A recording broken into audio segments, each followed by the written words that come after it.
Vainius Indreliūnas, tai Varioko savininkas, vienas iš savininkų.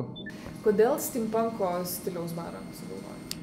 Iš tiesų tai steampunkas buvo tas stilius, kuris man pačiam buvo įdomu. Labai daug aš, aišku, detalių smulkių nežinodavau, bet pradėjau gilintis, domėtis. Rumunijoje yra labai populiarūs steampunk barai, bent jau du, tai tikrai ir labai gražus, kiek internete domėjausi.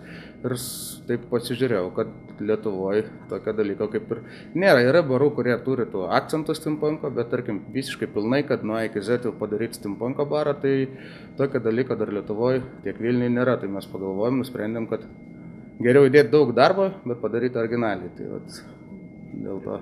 Prieš keliarius metus pasirodžius Tapino knygoms, tai visi pradėjo tą stilių steampunko sieti su juo, su jo knygomis. Tai ar jūs skaitote tas? Esate perskaitę? Vieną knygą, pirmąją Vilko valanda esu perskaitęs, Maro diena dar niekaip nesigavo prisėsti iki galo ramiai perskaityti. Tai šiaip esu skaitęs įdomus stilius, įdomus rašymo stilius, dėl to, kad esi pirmas tas, jau, kaip sako, Lietuvos steampunk tėvas, tai vat, aš irgi tą esu girdėjęs, mes kad šitą barą jau pradėjome įsirenginėti, netgi teko bendrauti, susirašiau su ponu Tapinu, paklausti jo nuomonės, paklausti, ką jisai įsivaizduoja, kaip turėtų atrodyti tas baras, kokiu jisai atrašė, mes gan smagiai pabendravom, atrašė, jis irgi paminėjo tas Rumunijos barus, paminėjo, kad labai jam irgi žavi tie dalykai, papasakoja, kokie akcentai jo manimu yra, tie steampunko akcentai, kurie jau... Ir kokie tie akcentai yra šios stiliaus?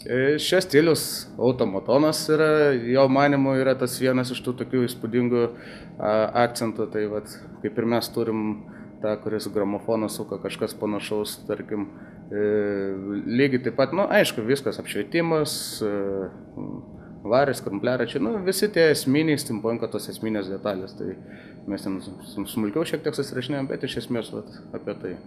Ir tada, kadangi esame jau bare, tai ką geria steampunkeriai? Mūsų manimu, tai mes, kaip sakyt, dabar stengiamės, kad stiprioji pusė būtų kokteiliai, nes kiekvienas tas steampunkeris jau toks yra individualistas, kiekvienas turi savo skonį, savo mėgstamą gėrimą, savo kažkokį tai ataskonį kokteilių, kur jau, kaip sakyt, stengiamės kiekvienam pritaikyti ir svarbiausia, kad kokybiškai būtų, svarbiausia, kad būtų kokybė ir skonis, kaip sakyt. Alus, aišku, alaus irgi mes turim, ta prasme, bet alų visi mėgsta, tai daugiau ar mažiau, bet aš manau, kad kokteiliai yra tas gėrimas. Ar kur nors gal slepiat mokslininką kokį nors Rusiją?